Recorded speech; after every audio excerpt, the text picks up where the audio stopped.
Hello, everyone, and welcome back to Super Mario Bros. Wonder. We're still in the final world of the game, so Toadette is going into hot, hot, hot, which, It's pretty steamy in here. If only she had a fan on. I know, right? The level name here grammatically kind of like confuses me. There's only a hyphen between the first two, so it's hot, hot, hot. It's hot, maybe hot, hot. they. How do you say that? I don't know what the names of these new enemies are. Maybe the little popcorn guys are called Hot Hots. I'm not sure. They don't do like a Donkey Kong Country roll call at the end for all the enemies. I call them Colonel Corn. He's a major. All right, thank you very much. Colonel Major. We meet at last. Is it just me, or do like the toads look like they're wearing turbans when they go elephant? They do kind of, but I think that's supposed to be the vibe. Yeah, but that's always, I think, supposed to be the vibe because the vest is also somewhat of an Middle Eastern thing. However, the toad hats are not actually hats. They've confirmed it in something. I think it was a social media post. Yeah. I think in lieu of this game or a game beforehand that confirmed that no, the bulbous apparition is not a hat. It is just part of their head. Yeah, I'm aware of that. It just winds up looking like a mushroom when they go elephant. It's just mushroom? funny because it was I don't want to alarm you, Lois, but they are mushrooms. It winds up looking like a turban. It winds up looking like a turban when they go elephant. It's actually kind of funny because I think it's the Super Mario Bros. Super Show has them be hats. So there's a very cursed image of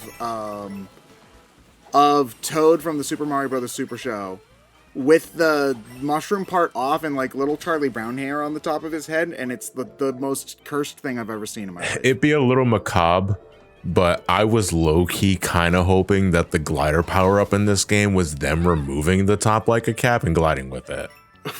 Instead, it's just another Mario hat. Is it as cursed as seeing a Sonic character with their gloves off? Well, okay, so no, it's more cursed than that, because a Sonic character with their gloves off is just their hands are a different color, which is certainly weird, don't get me wrong. They also have the wrong number of fingers. Wait, what? Wait, what do you mean? What do you mean wrong? Was it AI generated? No, I don't know why that popped into my head. I crossed my wires. Sonic characters have 5 fingers, right? Yeah, okay. They have 5 fingers. Except who knows about Knuckles? I might be thinking about Super Monkey Ball, where, there's a Super Monkey Ball set of parts and pieces in Sonic Forces, and you can stick a Super Monkey Ball hand on a... So, okay, I was thinking of a different screen cap of the Super Mario Bros. Super Show, but there is actually a screen from the Super Mario Bros. Super Show where Toad takes his bulbous thing off and uses it like a parachute, like the hat power up in this game. That's why. Like, this game should have paid homage to it. Oh my god. They do not, and people like this game. I thought you were going to say people like the Super Mario Bros. Super Show. I'm not sure about that one, Chief. I do know people do have genuine fondness for the live action bits. The live action bits, yeah. Yeah. I'm going to say, I like the way this level uses the water, because it turns having the elephant power up into a genuine advantage by giving you freer use of the water, but you can still use the water jugs strategically if you don't have the elephant. Yeah, this is something that they that's elaborated on from some of the desert levels too, because in the desert levels there were a couple of little hidden things you could get with the water jugs as well. I believe using the water with the elephant was around in the first world too, but it was mostly just like for small things. I don't believe there's like a 10 point or anything you need water I'm for. sorry. I just found my thumbnail. That Toadette and the flower guy looking utterly demonic in the victory screen because of the lighting. So the black and white background thing is something that like gets a lot of attributed a lot to DKC Returns. Yeah. But it's not even really the first game that did it. I think it's probably because it's one of the more identifiable examples, because I'm sure because when I see the aesthetic for a level such as that, I don't immediately think of DKC Returns. I think of Limbo, the indie horror game. Oh yeah, I that's fair. don't remember if that predates Returns though, and I believe it is, because Limbo wasn't too long after Braid, which was like 2008, 2009. Right, and Returns was Wii, but I don't remember what. It was what pretty period. late Wii. Yeah. It was like one of the last games before it was like 2010, if I remember correctly. So. And I'm pretty sure there are other examples too. I just can't think of them immediately. That's too much, you ask. Yeah. But yeah, Limbo was fairly early on, because Braid and Limbo were some of the first examples of the 2D platformer on stuff like the Xbox Live Arcade being big. This was before I think Steam was even a thing. I don't think Steam really came to prominence until after. When the hell, I don't think I've ever asked or looked that up. When the hell was Steam introduced? I want to say 2006, but I'm trying to remember. Yeah. I'm talking completely out of my ass here, so if I'm wrong, the comment section will tell me I'm wrong. Steam was founded after the Second World War. Codename Steam is a game for the Nintendo. Oh, fuck me, dude. I believe Steam originally wasn't a storefront. I think it had something to do with Team Fortress or Half-Life before that. Again, I could be absolutely wrong here, but I believe it grew from being something smaller into being what it is now. It wasn't always the main way people got their games on PC. It certainly, I think, did a lot for PC gaming, though, because PC gaming's still somewhat niche, but I think that without Steam and, the memes about the Steam sale and whatnot, I think that we probably would have a far smaller range of PC players than we do nowadays. Well, I mean, it's a little inaccurate to say that PC gaming is niche now, since there's no dividing line between PC gaming and console gaming anymore. Yeah, that's what I'm saying. It's more niche than console, I would think, at least hardcore. Okay, but yeah, it was launched as a software client in September 2003 to provide game updates automatically for Valve's games, and expanded to distributing third-party titles in late 2005. There we go. So starting in the mid-aughts is when it became the Steam that we know. Yeah. I didn't find out about it until I was in college, so that's like 2012. When you first start seeing memes about Steam sales and Gabe Newell not being able to order the Big Mac at McDonald's because it's the only non-salad item that's on combo number 2. No, combo number 3, excuse me. Half-Life 2 does exist. My apologies, I ruined the meme.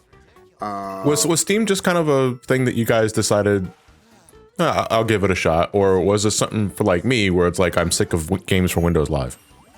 Oh my god, Games for Windows Live. Now that's a name I haven't heard in a long Look, time. I went directly from buying DVD games on an old outdated laptop to just using Steam because it was already popular, so I don't really have any perspective on that. So when I went to college, I wasn't able to bring my Wii with me. I was only able to bring, or the GameCube even, which pissed me off because the Wii has a GameCube in it. So why can't I take the GameCube? But no, I had to leave both of those here. I was able to take my DS and my N64 with me to college. And, I love my N64, but there's only so many times you can replay Kirby 64. So I got Steam when I was in college and played got Terraria for Steam and ruined my social life and never got a good social group in college because I spent too much of my time in my dorm room playing Terraria. I still haven't gotten around to that game. It's sitting Dude, on my... it's so good. It's one of those games that's dangerously good. If you start playing it and you get into it, it literally can suck up your life because of... Well, that's me with Stardew Valley, so I know what that's like. I was going to say, if 14 didn't come in and ruin my life, I'm pretty sure I'd be playing Terraria because I did play the fuck out of that game when I was getting ready for the review of it. It's also really funny. Terraria's had like 6 last updates, and they're doing another last update in the next couple of months, which is also funny. I haven't really been back into it for a long time. Like, ever since I stopped playing, they've added like 8 more bosses, 4 more biomes, like 12 crossover events, and a partridge in a pear tree. Whoa, that signed me up. For a partridge in a pear tree? Yeah. Why? Why would you want that? Did Toadette just take juggle damage from crushing? Yes. Because I think crushing is an instant death in this game anymore. No, it is. Okay, I know you mean by just one and done without bothering to hurt you. You mean okay? In that case, no. Yeah, it will hurt you first. The problem is that if you're so deep into the hitbox of it, it might as well be an instant kill. Yeah. Right. Probably just as a safeguard in case like you just get nicked by it. Like what happened there, actually, to be honest. Yeah. The only game that I can think of that I've played that does a similar thing with crushing is fucking Castlevania 64. Jesus. Oh, so if you get crushed only a little bit, you just break your collarbone instead of your entire spine. Interesting you brought that game up, Lewis. I hope one day we do a commentary on it. I can't wait for our Castlevania. Then we load up some unrelated thing completely. Where we talk about Kingdom Hearts for 6 hours. I thought for sure they were going to do Castlevania 64. They want the cooking moment. Okay. The reason John is being a smartass right now is because we currently have plans to do that, right? Why do you say that? Come on. Like, it'd be great if it's like, hey, that Mario Wonder. It's like, I hope they do Castlevania 64 at some point. There it is. Right after this commentary. The third line for BrainScratch commentaries just makes so much sense, you know? Obviously, after Mario Wonder, you go straight to Castlevania 64. I mean, it makes too much sense. Before anyone who likes the game corrects me in the comments, yes, we're doing Legacy of Darkness because the original game is jank. Anyway, back to Mario. I mean, they're both. Isn't Legacy of Darkness still kind of jank? Well, you'll see when we get there, but it's yes, okay. It's much improved. Like one example will stand for all. There's a level late in Reinhardt's campaign that it's got like the best level design in the game, but it's big and open and full of lava like this level, so it's relevant, and it chugs like Trevor Belmont on a pub crawl, so it's not very fun to play. Man, that's just the N64 curse. You could probably count the number of games that run smoothly on that thing on one hand. Yeah. Well, anyway, they replaced that level completely in Legacy, so it's fun now. Hooray. Actually, I'm trying to think of a game on N64 that runs smoothly, and I'm really struggling. F-Zero X at 60 frames per second. True. Well, like, it's such a pain in the ass to like quantify the power of the consoles from that generation because like they both have like weirdly specific advantages and disadvantages. The N64 wouldn't the go-to example, if you would argue, otherwise, for a game running very smoothly on the N64, wouldn't it be RE2? Resident Evil 2 did run really well on the N64, apart from the fact that the voice acting had to be like downgraded. The audio had to be compromised a bit, but it's still not as bad as like other examples I can think of. And the FMVs, because like N64 cartridges could barely hold anything. But do they even have FMVs, or do they just do like still frames? No, they're all there. Yeah, I think Resident Evil 2's N64 port was made after they started releasing slightly larger N64 cartridges. But, like, at around the time of Ocarina of Time and Castlevania 64, I think it was, like, 12 megabytes or some shit. Yeah, no, they're absolutely tiny. I know that I love the N64, but it's, like, the thing definitely was... There's a lot of elements of Nintendo being very stubborn with the N64 that you can see. And the GameCube, because they went for a low-capacity storage medium again. That, I think... I don't know what was up with that. Like all Nintendo... the combat piracy, which resulted in nothing because second you got the online adapter, whoops, our RAM lets you do that anyway. So I think at the very least, compared to the PlayStation 2, it required more steps because I never really heard of GameCube piracy as much as I heard of PS2 piracy and Dreamcast piracy growing up. Well, Dreamcast piracy for sure, because all you had to do was burn the disc. Yeah. It was it was really goddamn easy to pirate CD-based games, and DVD-based games weren't much better once people started to be able to get a hold of like DVD writers. But like the main thing is that like, okay, there's not really a whole lot that the console can do to prevent you from using burned discs. You know, they have some pretty rudimentary methods for doing that in the older systems, but like with the Saturn, for example, all you need to do is stick a cartridge in the frickin' thing. Memory expansion. Yeah. Mm-hmm. And it runs a bypass on the region locking and lets you run anything on the system, which is great in 2024 when Sega doesn't give a shit about the Saturn anymore. But was a bit of a you can problem. also do the classic, if very fucking awkward, disc swap technique.